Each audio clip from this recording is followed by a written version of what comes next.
Yo, what's going on, snipers, and welcome back to our Winnipeg Jets franchise mode here in NHL 24. So in last episode, we had free agency and we have started up the season simulation, and as you can see so far, we are 17, 15, and 2, so a little bit streaky, but that's kind of good in a way because our team should definitely be doing decent with the amount of good young players in our lineup, but at the same time, we shouldn't be winning a crazy amount of games. But it's been a good season so far, I would say, in a way, because we have been getting some pretty solid offensive production from our top guys as we expected. So like Michael Misa, well over point per game, and he got signed to an 8-year extension that kicks in next year, so very excited to see what he could do once he actually starts making the big bucks.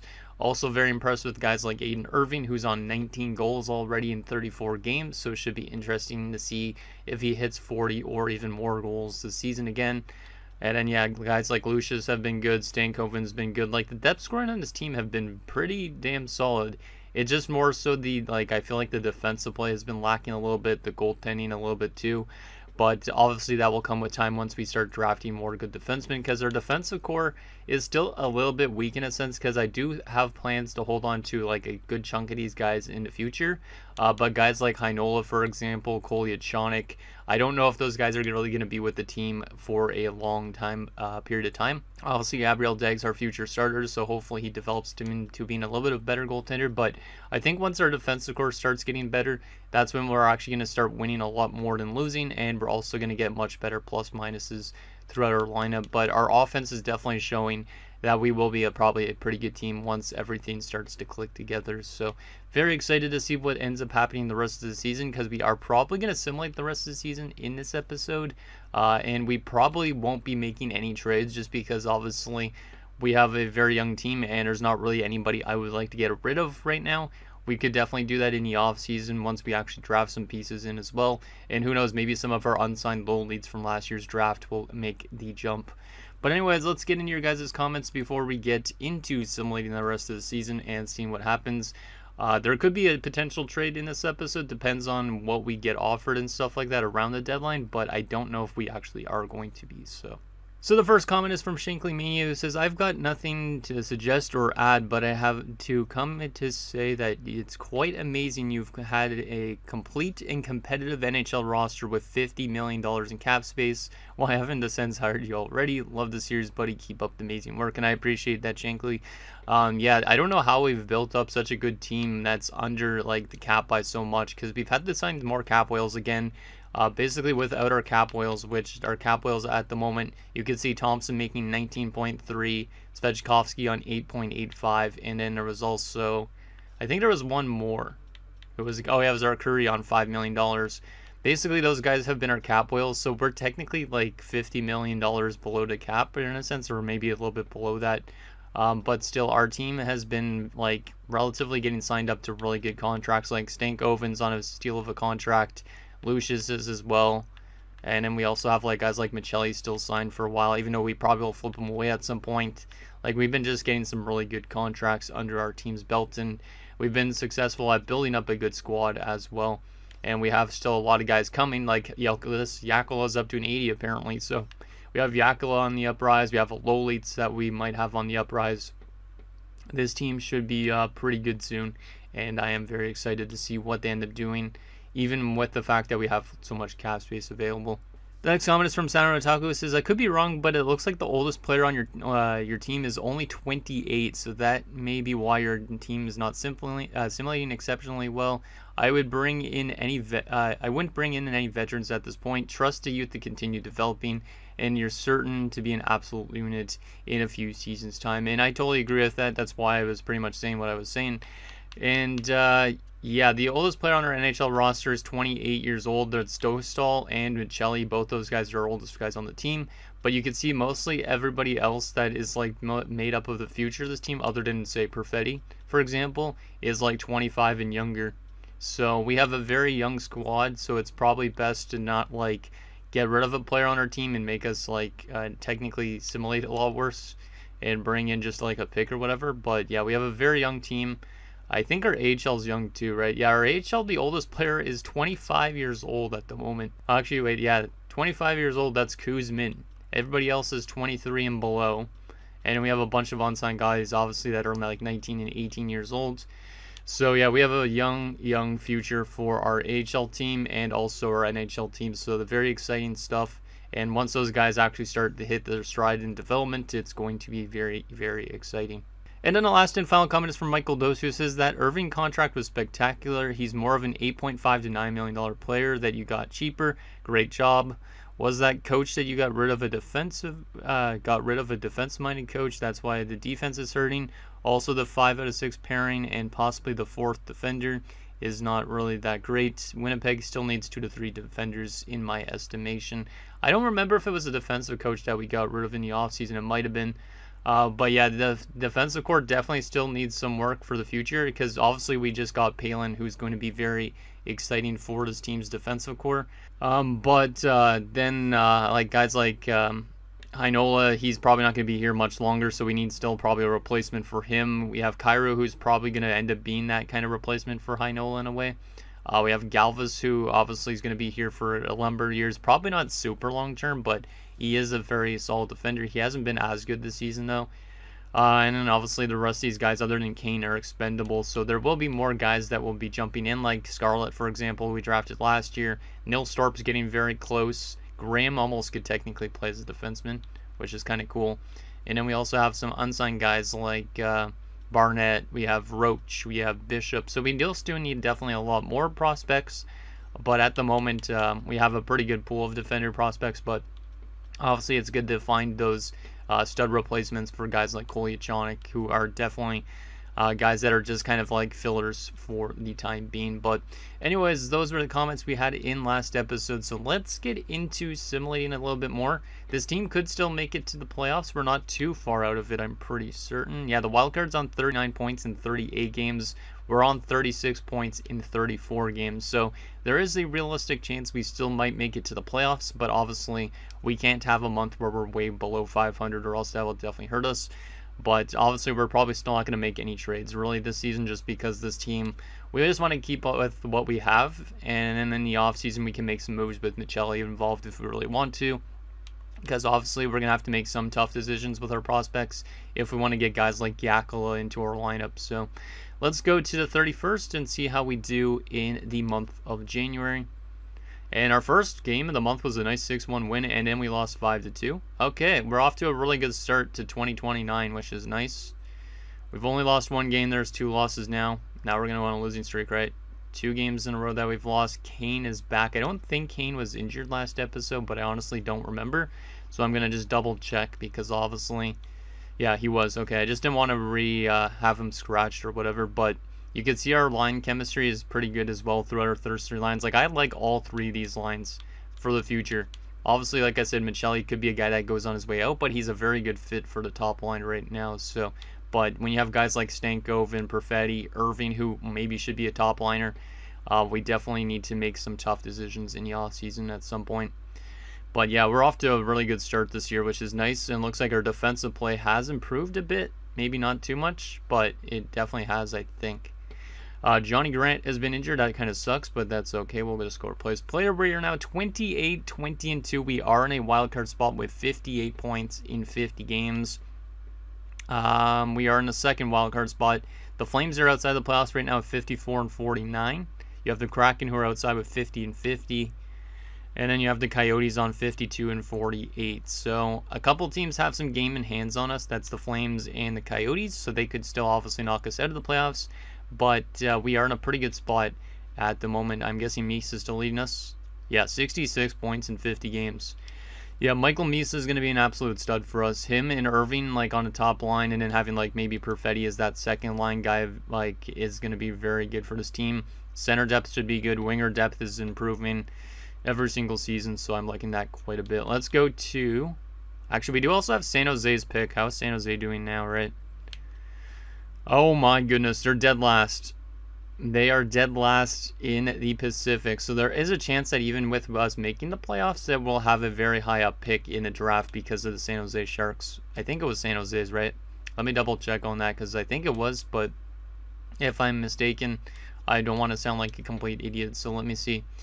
Was it San Jose's? I'm pretty certain. Let's double check. Yeah, it's San Jose's. So there is a realistic chance that this could be a top 5 pick potentially from the Sharks, which gives kind of reminds me of like the Erik Karlsson trade that became Tim Stützle. But instead, this one, who knows who it's going to become. And then if we end up missing the playoffs somehow, we will have another lottery pick. But if we make the playoffs and have San Jose's pick, at least we're kind of getting the best of both worlds, where we're getting a lottery pick and we're also getting some playoff experience. Because it's good to get that experience for our young guys, even though we were in the playoffs last season. So let's go another month and see how we do in February. Obviously, if we keep winning games, there's a higher chance we are going to be a playoff team. Colton White on waivers. How old is he? 31, 78. He's not a bad depth defenseman. Does fit all our defensive pairings, but I wish there was a thing where I could take a look at my lineup. I don't really know if I need him as a depth defenseman. He would just get sent down to the AHL. Trying to think if I should claim him. You know what? We're going to claim him. Why not? I don't normally claim people on waivers, but he'll be like in the AHL sent, and then we could call him up if we need a depth defenseman. Might as well consider our team's winning. Try and actually call up or get some more depth to our lineup for a potential playoff run. But yeah, our AHL team you can see is developing quite nicely. There is obviously a lot of low overall guys, but these are players I never drafted, but they're just filling out our lineup at the moment. So we'll take Ivanov out of the lineup, and Grant will come in. Hopefully the AHL team is in a playoff spot as well. They likely are because they are pretty good, but who knows, maybe they're not. Yeah, our team is definitely going to make the playoffs, I think, at this rate. We've won another good amount of games to start this month. Like, this team being as young as they are, the amount of cap space we've had is pretty impressive. Michael Misa has been injured with a pulled groin. That's a pretty substantial injury to have at this point. Let's go replace player because I'm not honestly really caring too much about our lines. But that's a pretty substantial injury, and we end up losing 3 straight games with Misa out. So obviously Misa is a difference maker on this team. He will be back in a few days, it looks like. So let's go to the 5th, to a day before the deadline. I'm going to look at what's available at the deadline, but I'm not going to actually make any trades. Wow, we lost 5 straight games after we lost Misa. That's actually pretty insane. So at the deadline, we are 34, 25, and 3. We're on a wildcard spot with 71 points. The closest team in our division, not in the playoffs, is the Coyotes on 63. And then it's the Stars on 56. So I think there's a good chance that we'll be able to get it from our division. But what about the Pacific? Okay, yeah, the Pacific is definitely a bit more tough because you have the Flames, the Ducks, and the Canucks all at 66, 67, and 67 points. So those teams, yeah, those teams could easily still knock us out of the playoff mix at the moment. So we definitely got to keep winning games if we want to make it. And yeah, the Sharks are still dead last in their division. But in terms of the entire league-wise, they have 2 teams, 3, 4, 5, 6, 7 teams, I think, below them. So they might be like a top 10 pick. Maybe not a top 5 pick, but who knows? They could still win the lottery, which would give us our first overall pick or something, which would be nuts. Because I think this year's draft was the franchise guy, right? We saw in last episode. Yes, there's this franchise center. So if we somehow end up winning a draft lottery with him, that would be amazing. If we even get 2nd overall, I'll be really happy because getting an offensive defenseman would be very, very nice for this team's blue line. Considering we have not really had much of offensive defenders in our defensive core before. So anyways, let's hop into the deadline and just see what's available. I don't think we're going to make any trades because we're at a spot where we should be trying to make it to the playoffs rather than missing, because if we miss now, it's a tweener pick. But we will just take a look and just see what's out there. And we'll take a look at what trades end up happening this season. But I don't think there's really any use for us making trades because obviously I don't want to give up on any of our prospects or picks. And also I want to kind of just keep with the same lineup in a way. The Islanders are trying to fire sell a lot of players, which is kind of funny. Seattle as well. Yeah, I don't think there's really any players I would want to bring into this team. Yeah, I'm not going to make any trades. It's kind of pointless even looking at it. Like I said, our team is young. We want to keep with everybody on our roster at the moment. So, no blockbuster trades, but let's take a look anyways at what deals happened at the deadline just for a little bit of extra kind of like depth to this episode rather than just simulating. So, what trades happened around the league? Looks like Dylan Gambrell goes to Columbus. Okay, that's kind of a weird one. Ryan Lindgren does get dealt. We were getting offered him before, but he goes to the Minnesota Wild. Roslovic going to the Sharks. LeBlanc going to Dallas. Some prospects going to Philadelphia and Edmonton. Interesting. Denisenko to Pittsburgh. Spezza, some guy named Spezza goes to Nashville. Parsonen going to Minnesota. So Minnesota's loading up, it looks like. Louis Durainen to San Jose. 2 prospects for Lauzon, who goes to Toronto. Blockbuster kind of ish trade. 3 players, Pedersen, Svechnikov, and Butcher going to Tampa for 2 prospects. Kirby Dach going to Washington. I'm surprised that one didn't pop up as a blockbuster. Iafallo going to Vancouver. Okay. Not really seen any crazy trades. Tomasino to Anaheim. Cam York and Helge Grans going to Buffalo. Minnesota getting Cal Foot, the 4th, and Gage Goncalves for 2 prospects. Okay. So some interesting trades, but yeah, definitely nothing I would say of the blockbuster variety. Okay. Let's continue assimilating. Misa should be back here soon, which is good considering our team has lost 5 straight games without him in the lineup. Obviously, he's very substantial to the team's offensive production, I guess, or even defensive production, who knows. Let's go to the 23rd, and he should be returning here shortly. We definitely do not want Evander Kane, even though he has 1 year left. I'm not going to claim him on waivers. And Misa is returning, which is awesome. So Francisco or Curry was playing top line. How did he do, out of curiosity? 2 assists in 10 games, -4. Yeah, he's definitely not the type of player you would want to have on your top line. But there you go, Misa back in with Lucius and Michelli. And will we win games with him back? We are still losing games, so we are kind of still dropping the ball a little bit here near the end of the season. Like, our team wants to all of a sudden miss the playoffs, which is a bit skeptical. The Coyotes are right on our ass now at 71 points. And then we have other teams like the Kings, the Kraken, the Flames on us. So we could still fall off a complete cliff here in the last little bit. The Sharks are still dead last in their division, but they are still getting a little bit better. Let's go actually edit our lines a little bit. I know it seems kind of weird, but at this rate, I would probably rather make the playoffs than having a tweener pick. Unless it's going to give us the first overall pick, because of that. Let's go to Irving on the top line, go to Lucius on the second line for something a little bit different. We will also go with Lindstrom down the middle, Kumpalainen on the wing. And then defensively, I guess we'll probably keep this the same. I could move Galvis down. He is listed as a top 6 defender. So yeah, let's move Galvis back with Goliachanik, because that was good last year. And then Kane can play with Heinola, and we'll keep the rest of it the same. Okay, let's see if this team can start winning some games here. Because like I said, I think we'll end up having a very mid pick if we end up just missing the playoffs. And obviously that would be not probably super great. I mean, we could still probably get like a top 4 defenseman with that pick. But at this rate, I feel like this team should probably be more of a playoff team, considering the fact that they were off to a good start. And now we're having our worst month yet. So let's go another week and see if we can win any of these 4 games. Almost said 5 games. Let's see. Elenius has been injured. I think, was he in the NHL? I guess he was. I don't even remember what line he was on, but let's just go replace player. That sucks that he got injured, though. Oh, man, we're still losing a ton of games. There's 2 wins and 4. We are still in the wild card with 77 and 71, but you have 2 teams on 77 and 72.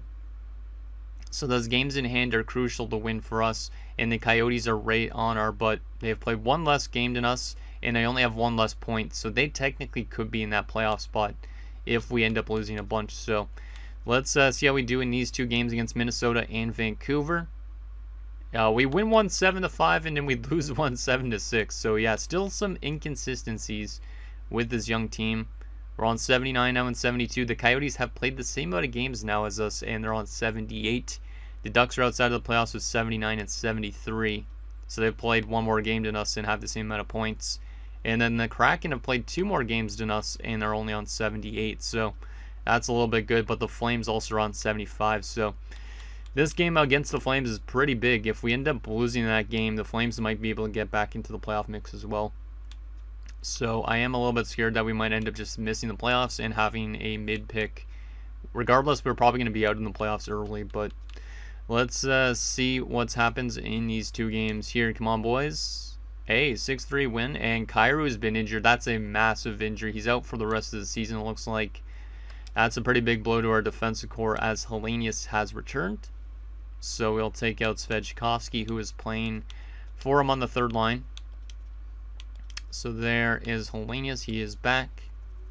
And we also lost, actually, to Washington. So we are not in a playoff spot anymore as the Coyotes have leapfrogged us. Oh, boy. This is going to be interesting. I don't know if we're going to make the playoffs because there's literally so many teams fighting for that one spot. Because both wildcards are on 82. And then we're on 81. Kings are on 82. Ducks are on 81. Flames are on 77. And then those teams that are actually in the playoffs are all 10 points above us. So it's like an arms race to see who gets in. If we lose all 3 of these games during this week, there's a higher chance we're probably going to miss the playoffs. But let's see if we can win some games here with our guys injured. And we win 2 of 3. That's actually good. We're back in the playoff spot with 85 and 77. And we have the ROW advantage against the Coyotes to get into the playoffs. So we are now in a playoff spot. And the Ducks are also outside the playoffs on the same amount of points in one more game played. The Kraken dropped down to 82 points. And the Flames are on 79. I think the Flames are going to end up missing. But it definitely is still a race between us, the Coyotes, the Ducks, and the Kraken. The Sharks are still in dead last in their division. So we are going to definitely get a good pick with that San Jose one, which is nice. And we could always try and move up in the draft too, considering we have 2 first-rounders. But here we go. 2 games, Vancouver and Minnesota. These are big games. Can we win either of them? We win one, we lose one. Makes sense. We're on 87 and 79. Same with the Coyotes, but once again, we have the ROW advantage. And the Kings are in at 88. Wow. The Ducks also have 87 and 79, and the Kraken have 86 and 79. This is a crazy last few games this season. If we win all 3 of these games, we're probably a playoff team. If we lose like 2 of 3, there's a chance we miss. So we need to win these games if we want to get in. First game against Dallas of these final 3 games is a 2-1 win. Nice little win there. Defensively, we have not clinched yet.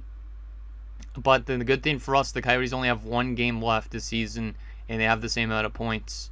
So there's a high chance if we win one of these games, we're in the playoffs. And then the Kings only have 1 game left, and they're on 88 points. So the most the Kings could get is 90 points. The most points we could get is 91. Oh, not 91. 93? Yeah, 93 points. So, yeah, I think there's a good chance. The Kraken also could make it, but we have to go through a tough Colorado team here, and then we also have to go through a tough Chicago team in these final 2 games. So, can we pull off a big upset and beat one of these tough teams? Yes, we can. We shut out the Colorado Avalanche, so 2 great games, and we have made it to the playoffs in game 81, which is kind of crazy. And our final game of the season is also a win. We go into the playoffs on a good defensive note. 2-1 win there, 3-0 loss, and then 2-1, 2-0, and 6-0. We're definitely going to get swept in the first round, I feel like, at this rate. But 45, 34, and 3, and we are in a playoff spot, which is amazing.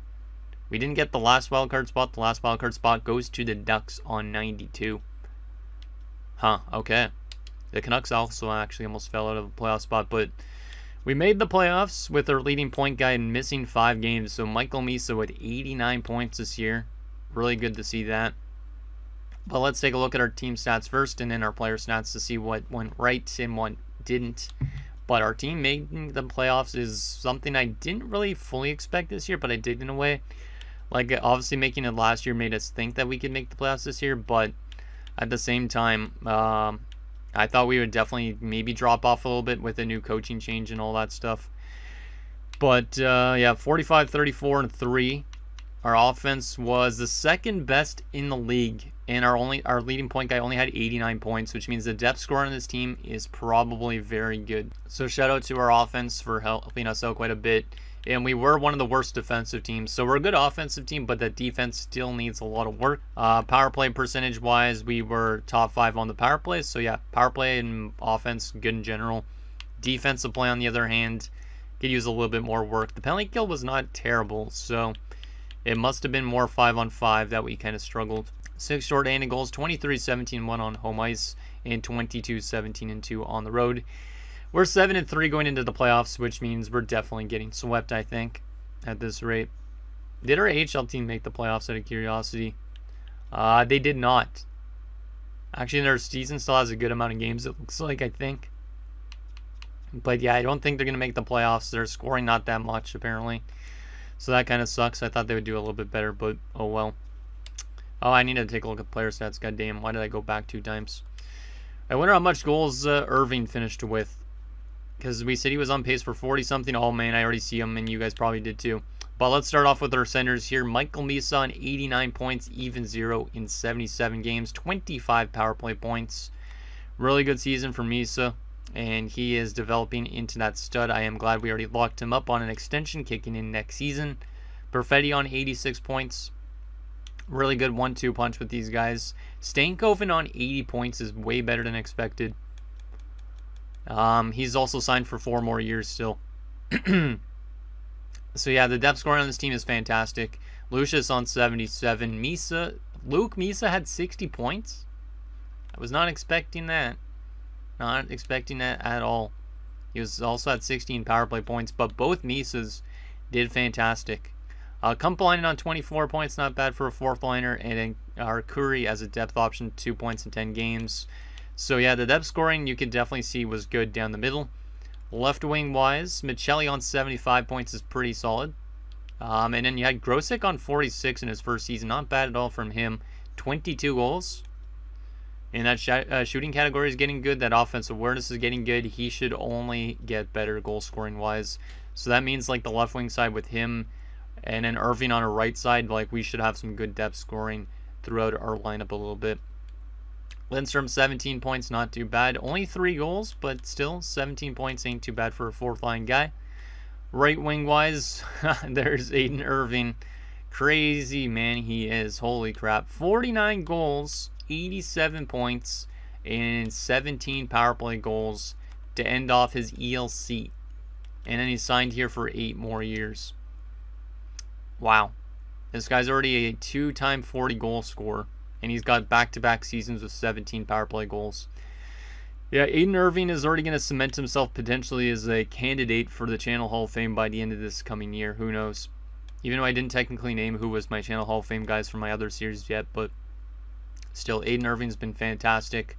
Hellenius on 50 points is really solid too for his rookie season, I think.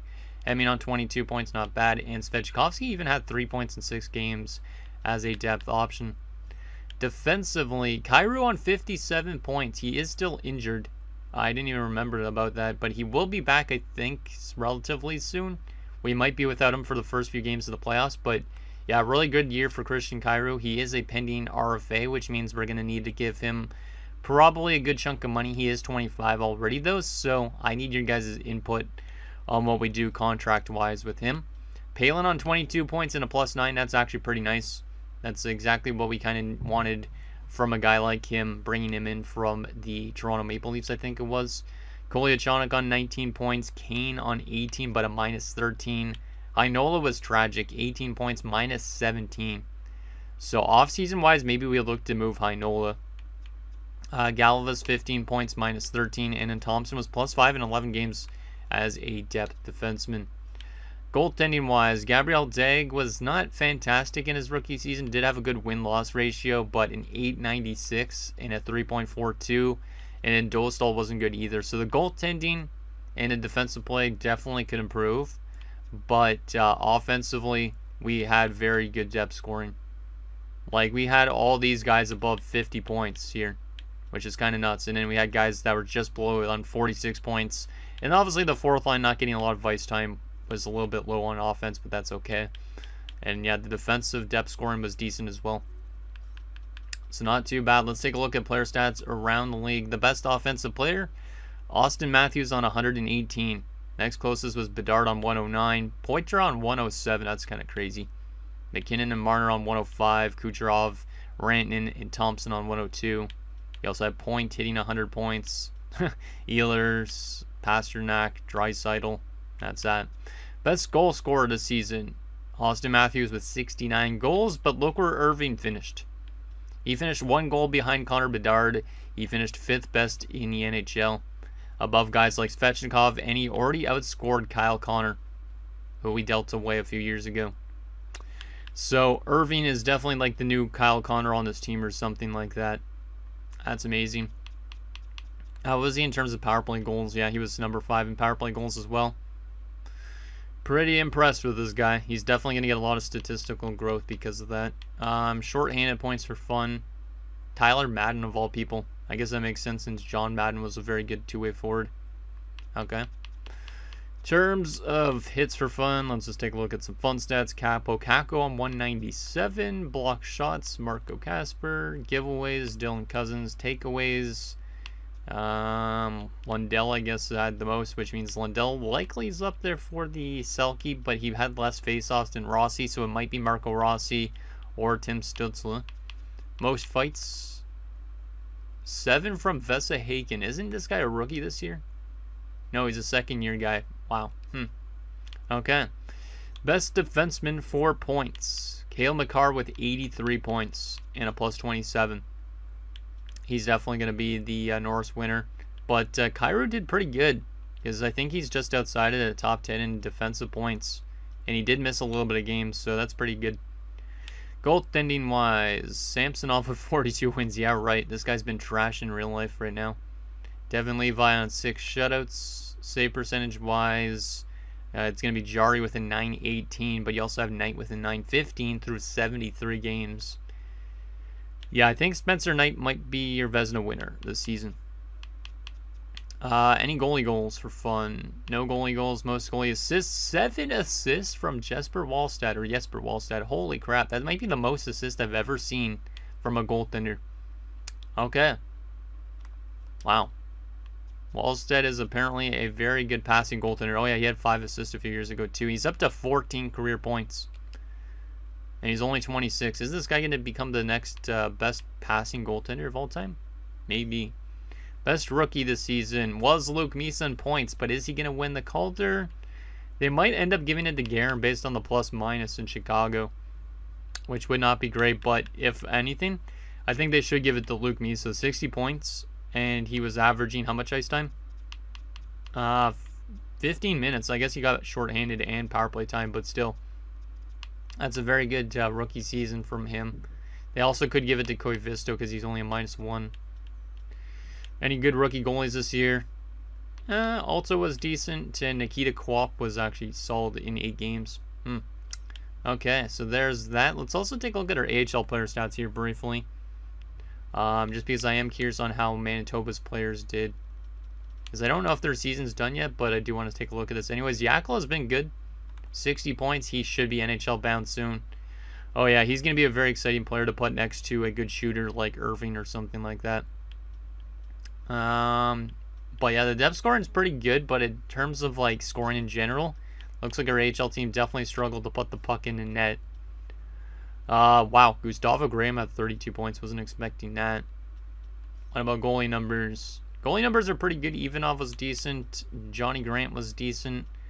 Logan Scarlett kind of struggled, but he is a rookie in the AHL, so it kind of makes sense. Okay, so those were the player stats. Now the question is, who are we playing in the first round of the playoffs? Is it going to be a team we could beat? It will be the Colorado Avalanche. Oh boy. So we did just beat them 2-0 near the end of the season, but this is going to be a very tough task.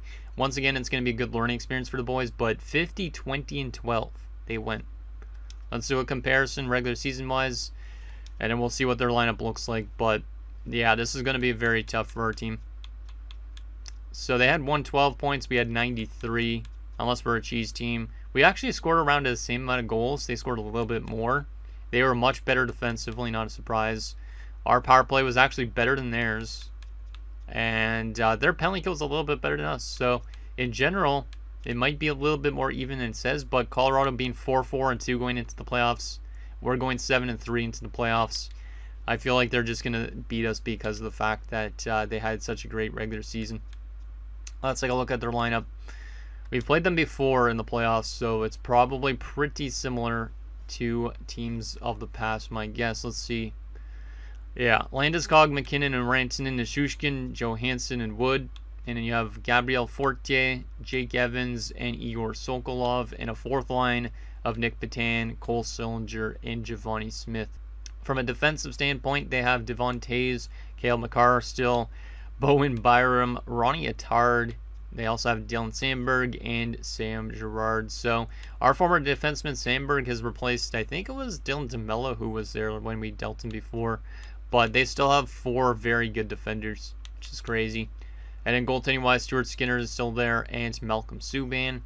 Depth-wise, Adam Gaudette, Matthew Robertson, and Logan Brown.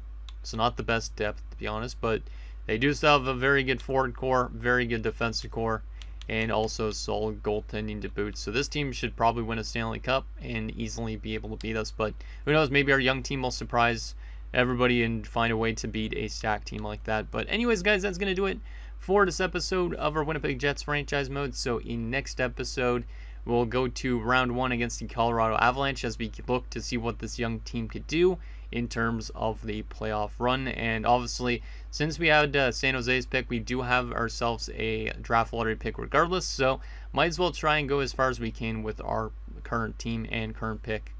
So anything down below, and I'll see you guys next time.